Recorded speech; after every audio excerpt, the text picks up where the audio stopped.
Want to wake up after today's game, but when they go into the game on Sunday, lots of hype, lots of talk. Can they keep all that behind and they go in fresh on Sunday saying it's just another game? I genuinely hope they do. This team is capable of that. I think the seminal moment in India's recent cricketing history was India crossing the line in that 2024 World Cup. After that, you almost felt every time they're in a big tournament, a big game, they know what it takes to win. And that's an important character trait to have. And I think this current Indian team has it. They won the 24 World Cup, then they've come back, Champions Trophy. They had to do well, ended up winning that as well.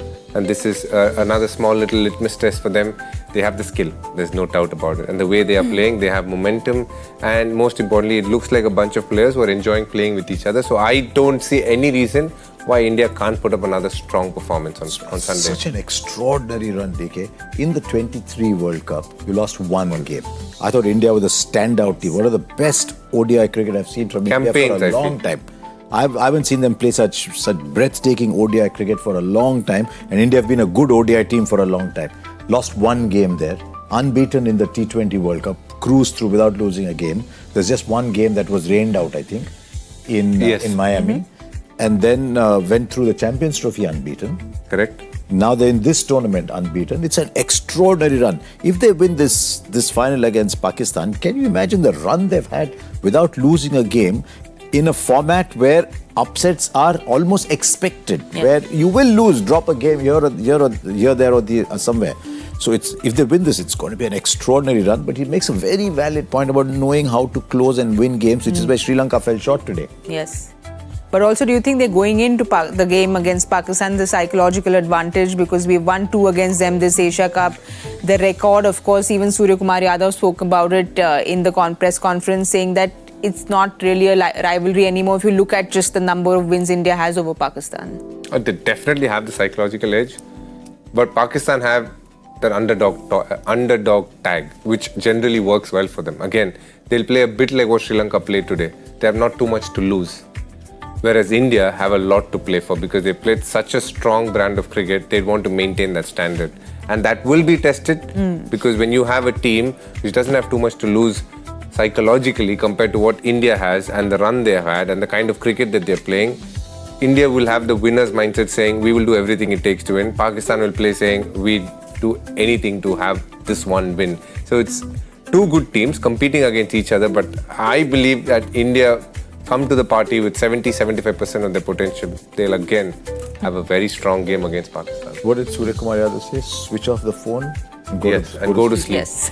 If India can switch off the phone and go to sleep, they will start favourites in this game. Because all that is swirling around the game is not very nice. By whichever way you look at it, however much you're invested in all that's happening in our country, for a cricket team, young men who don't understand politics, who don't understand all that's going around, for them to get carried away by what is happening around might take them away from their game. That's why I think the team that sleeps well is much calmer, that says no, is the team that will go through. Pakistan have the underdog status, but I think there's more the Pakistan team than there is swirling around the Indian team. So if they can go to sleep, that will benefit them, but that will be tougher for them. We will expect the obvious changes in India, Bumrah coming in. And Shivam coming in. I think they'll play the same. They'll go back. You know what their strong 11 is. Shivam and Bumrah coming in for Harshit and Arshdeep.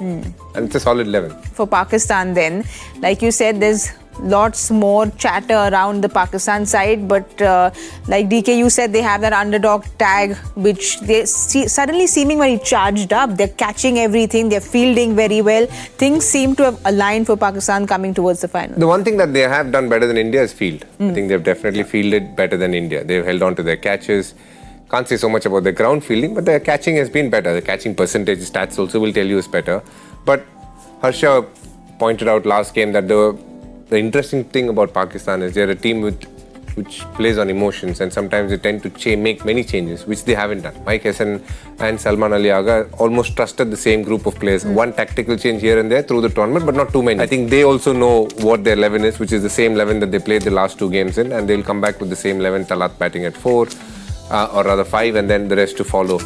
And I mentioned Talat because he was a change that happened a couple of games ago, so they will stick to that. I think they had a solid game last game. They were pushed especially with the bat. They just found a way to have a total which they can fight with, and their bowling stood up quite comfortably against a very ordinary Bangladesh team. Harsha, changes for you for Pakistan? You think they'll go back to that playing 11 that they had against India?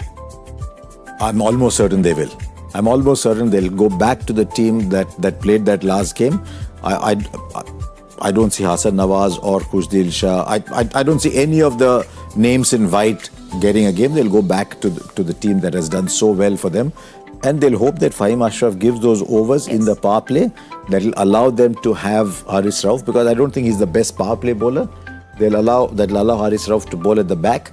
That is why Shaheen Afridi is so important. You lose Shaheen Afridi at the top, then they're in trouble, which is what Abhishek has done twice now. Players to watch out for, one from each team. For India, I just wish Abhishek Sharma has one more. Yes. He's done a lot in this tournament, but if he gets one more, India win it. And for Pakistan, I think Shaheen Afridi is the key.